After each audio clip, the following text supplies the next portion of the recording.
This is the transitory provision of our Constitution. Ang sabi po niya, all existing laws, decrees, executive orders, proclamations, letters of instructions, not inconsistent with this Constitution shall remain operative. Kung hindi inconsistent, ibig sabihin, dapat mananatili lamang siya kung kaugnay, kung consistent sa Constitution. Hindi po sila consistent. Why?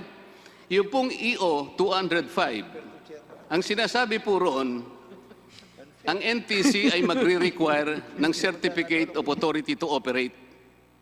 15 taon lamang po yun. Hindi po yun ang ginamit ng Central TV, CITV o Central TV na ngayon Sky Cable. Ano po ang ginawa nila? Pumunta sila sa Kongreso para makakuha ng prangkisa. Ibig sabihin po, ang ginamit nilang authority ay yung prangkisang nakuha nila sa Congress, which expired last March 30,